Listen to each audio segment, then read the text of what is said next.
All right, old school NBA fans, self-researched NBA facts. Got another video for you. As always, I want to say thanks to anybody who watches my videos, subscribes to my channel. I greatly appreciate it. You guys are great. Got a real good group of people out there. I love the interaction. I'm pretty humbled, to say the least. I want to say a special thanks to Isle Sabag, who actually sent me a PayPal payment. I think it was on the 1st, but he also sent me a $5 super thanks that just came through. I'm still learning how all this works. I got monetized recently. Not making that much money, a little bit, but any donation, I am so grateful. So I just want to show my gratitude to Isle Sabag, who sent me a PayPal payment and a super thanks. I really, really appreciate it. And also to, I hope you're saying your name right. I'm trying as hard as I can.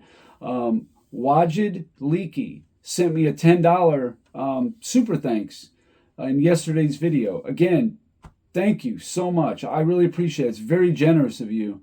And it goes to a good use. I bought a laptop that helps me do research and find a little better images. I was always using kind of like some grainy images before and stuff because it was all off my phone. But I'm able to get a laptop now, so every dollar helps. I'm going to upgrade my image and eventually graphics and video and that kind of thing. But I've been told before, don't change a thing. The facts is what matters and all that. But I get that. I just think that it would be a little visually pleasing just to see me the whole time.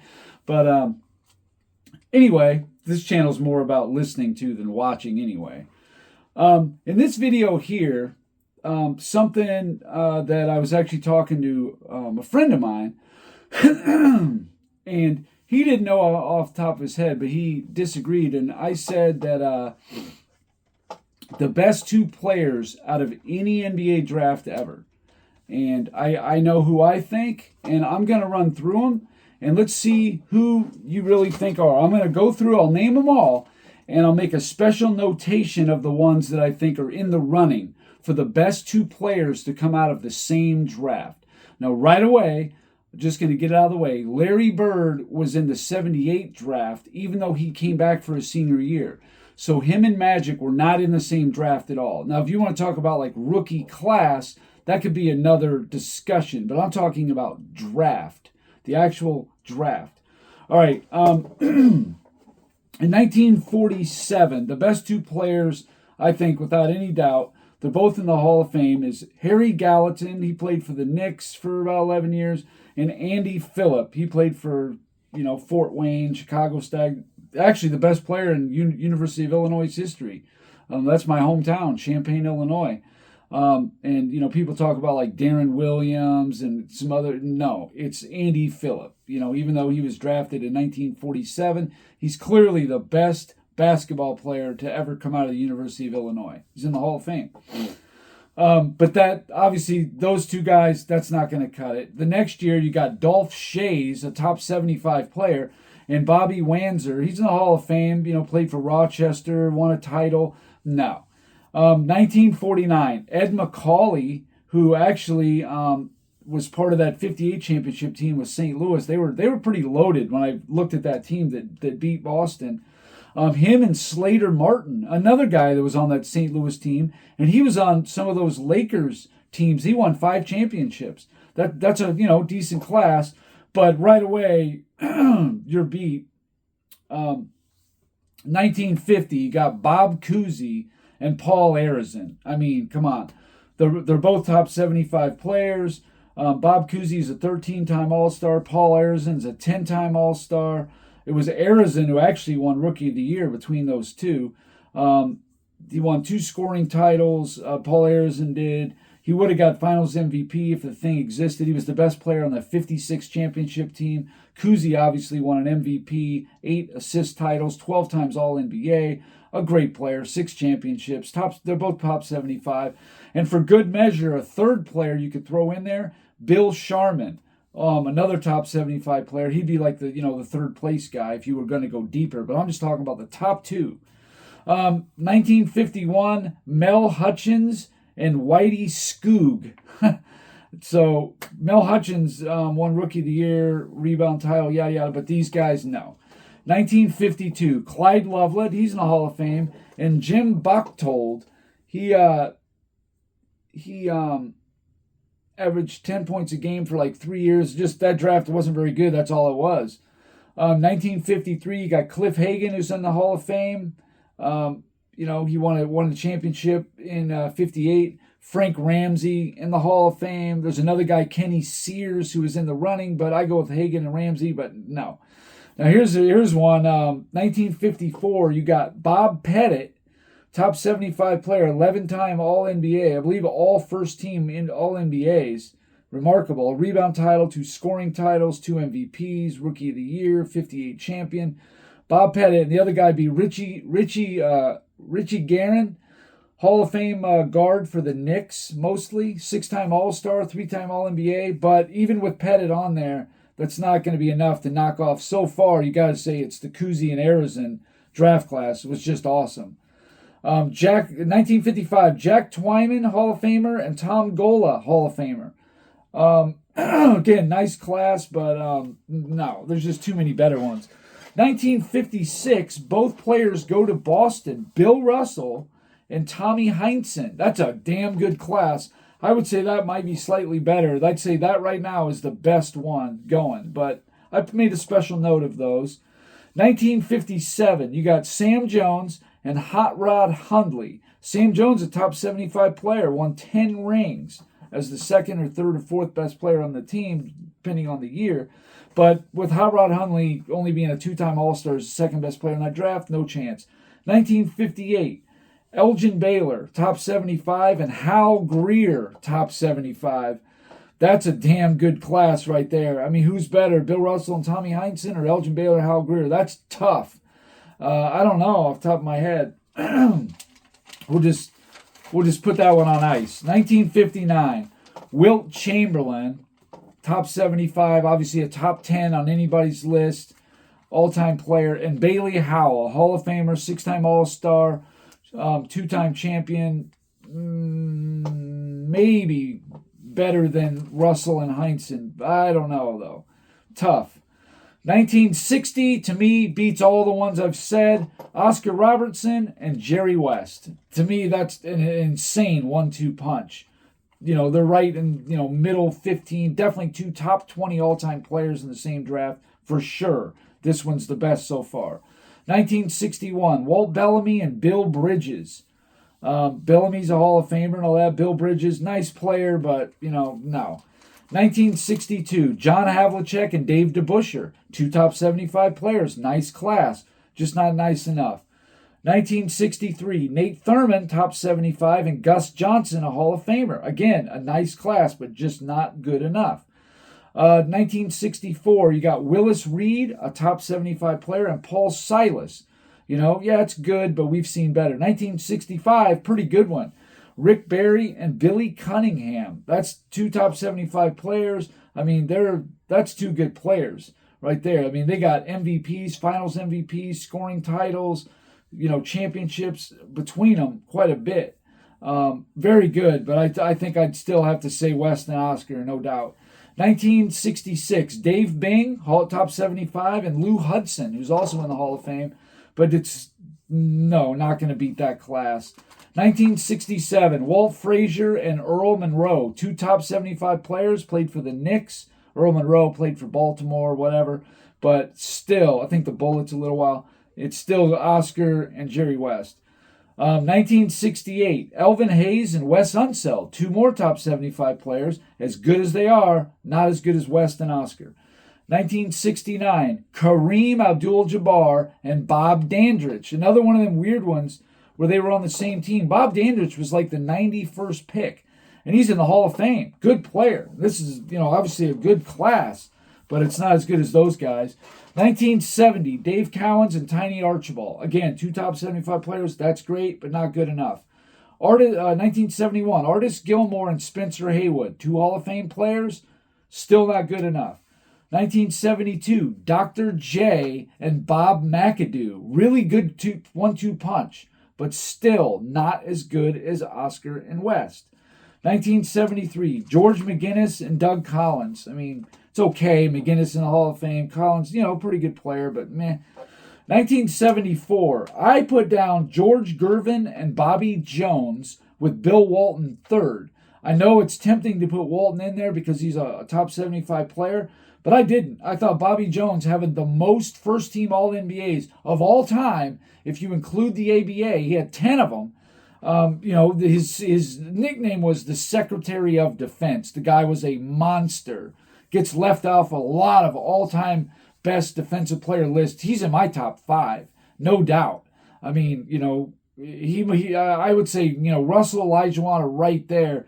I would say Bobby Jones has got to be pretty much third. I mean, he was really good. I got actually ability to see him play back in the early 70s, and man, he was tough to deal with down low. 1975, you got David Thompson and Dan Roundfield. Thompson's in the Hall of Fame. Roundfield isn't. Nice class, whatever. 76, Robert Parrish and Adrian Dantley, a top 75 player, Hall of Famer. Nice, but not good enough. 77, I went with Jack Sikma and Bernard King.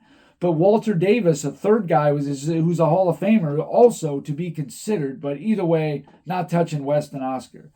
1978, Larry Bird, Maurice Cheeks. Nice, but just not nice enough. Pretty much the same thing in my mind. 1979, Magic Johnson and Sidney Moncrief. An all-time great top 5 all-time player and a Hall of Famer. Nice, but not West and Oscar level. 1980, Kevin McHale and Kiki Vandeweghe. Obviously, McHale is carrying, all the weight there. Nice, but not anywhere near. 1981, Isaiah Thomas and Buck Williams. Buck Williams is a severely underrated player. I mean, he has to get, if the guys are letting in, you need to at least take a look at him for Hall of Fame. I'm not sure he's a Hall of Famer, but a really nice player. 1982, two good top 75 players, James Worthy and Dominique Wilkins. Nice 1-2 there. 1983, Clyde Drexler and Ralph Sampson. Dale Ellis was third, who had a lot longer career than Ralph Sampson did. So we going by peak, we going by longevity. Sampson and Ellis, I don't know, but definitely Drexler for sure. 1984, no doubt about it, Michael Jordan and Hakeem Olajuwon. That's the best one up to this point. And we'll go through the last ones, but that's going to be tough to beat.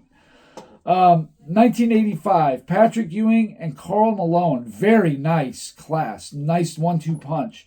1986, Dennis Rodman and Mark Price. Very good. Mark Price should probably be in the Hall of Fame. 1987, even though he didn't play till the 89-90 season, David Robinson and Scottie Pippen. Nice 1-2 punch there. 1988, Mitch Richmond and Dan Marley. 1989, Tim Hardaway and Sean Kemp. Kemp should be in the Hall of Fame. You should have 2 there.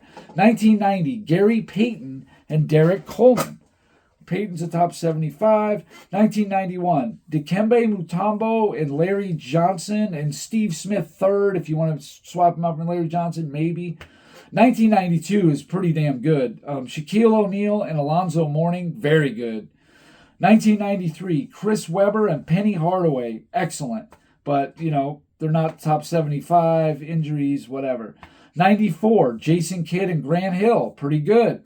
95, Kevin Garnett and Rasheed Wallace, pretty good there too. I mean, every year's got good players. This is a good one here. 96, you got Kobe and Allen Iverson with Steve Nash third and even Ray Allen fourth, if you want to try to go a little deeper. They're pretty good. 97 was Tim Duncan and Tracy McGrady, pretty strong, just not strong enough. 98 was Dirk Nowitzki and Paul Pierce. Good. Both top 75, but no. 99, Manu Ginobili and Sean Marion. No chance. 2000, Mike Miller and either Hedo Turkoglu or Jamal Crawford. You take your pick. 2001, Pau Gasol and Tony Parker. Nice players. Hall of Famers, but no. 2002, Yao Ming and Amari Stoudemire. I mean, that's great. 2003, LeBron James and Dwayne Wade. Definitely one of the stronger 1-2 punches for sure. But better than West and Oscar? No. Better than Jordan and Olajuwon? Definitely not. 2004, Dwight Howard and Andre Iguodala. If you want to go third, Luol Deng, if you think he was better than Iguodala, I don't know, close.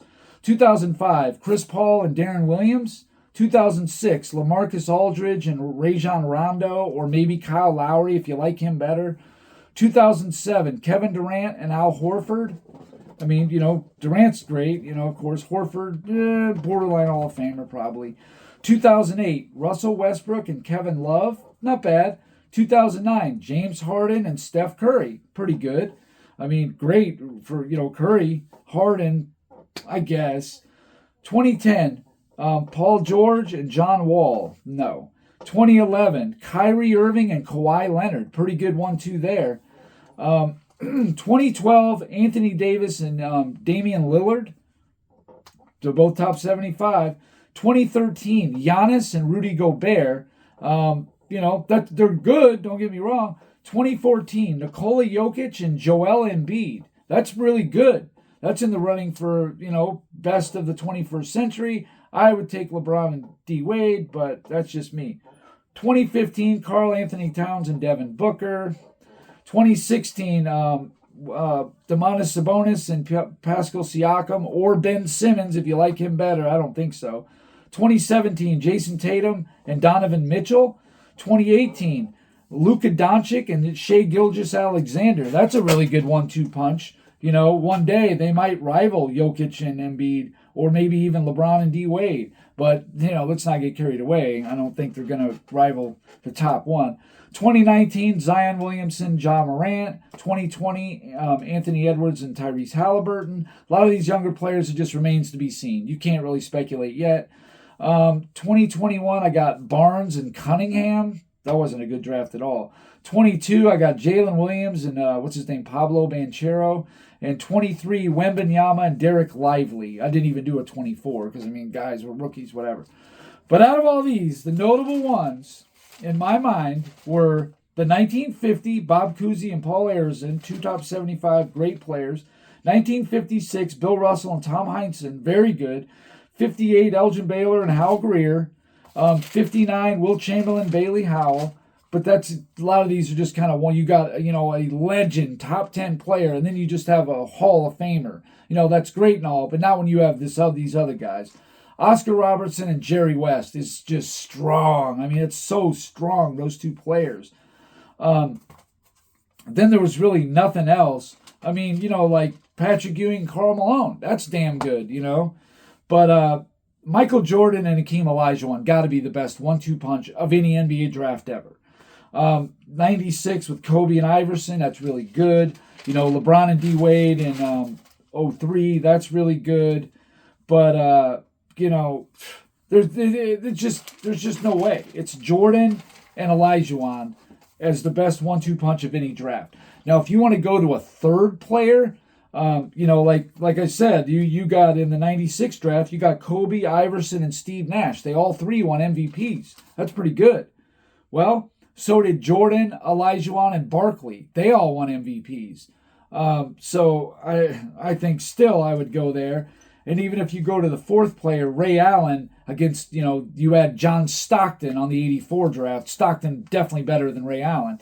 So I would say if you go 2, 3, or 4, I'd still think, and I know people have brought up the 03 class with LeBron, Wade, Carmelo, and Bosh, but you're not going to sit here and tell me that LeBron, Wade, Carmelo, and Bosh were better than Michael Jordan, Hakeem Olajuwon, Charles Barkley, and John Stockton. Let's just not get crazy.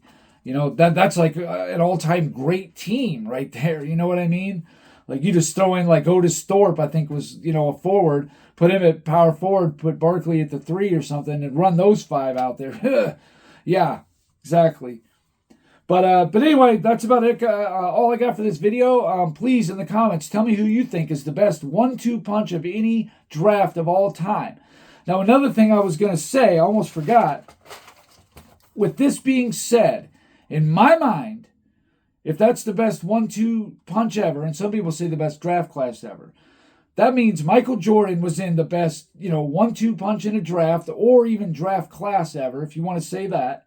The best all-NBA team ever, which I did do a video a long time ago. Maybe I'll do another one. The best Team USA ever. all those, Michael Jordan is on that team, and it can't be a coincidence. The All-NBA team was 1988, was Magic Johnson, Michael Jordan at guard, Charles Barkley, Larry Bird at forward with Olajuwon at center. Find me one better. There was a team in the 60s that had like Jerry West and who was Elgin? I think it was West, Oscar, Elgin Baylor. I think it was Nate Thurman maybe, or Jerry Lucas with Wilt Chamberlain. I thought that one was really good, really strong, but just not quite as good as the 88 team. And then there was one in the 2010s. I think it was like Chris Paul, Kobe Bryant, Kevin Durant, LeBron James, and Dwight Howard. That one was really strong too, but it's just no. You know what I mean? No, it's not on that level. You know, you're talking about 4 top 10 all-time players, and then, you know, a top probably 30 player in Barkley. You know, there's just no other All-NBA team on that level. Now, maybe one of these newer ones ends up being like that. We'll never know. But anyway, that's all I got for this video. Please leave in the comments who you think would be as good or better of a top 2 players in the same draft. I just don't see how it's possible to have anybody but Jordan and Olajuwon in the same draft. It's just, to me, no-brainer. And that's not me being a homer. It's just who you got. If there was somebody better, I'd say, okay, maybe they were better. You know, if you would have had Magic and Bird in the same draft, then I would say, yes, they were better. Or rookie class. If you want to say Bird and Magic was the best 1-2 punch of any rookie class, I would say just barely, slightly, I would give you the edge over Jordan and Olajuwon. But it's very close. But I would agree they're probably a hair better in a rookie class 1-2 punch. So anyway, that's all I got for this video. If you liked it, please hit the like button. If you haven't subscribed, please do. I try to provide daily content. Anyway, that's it for now.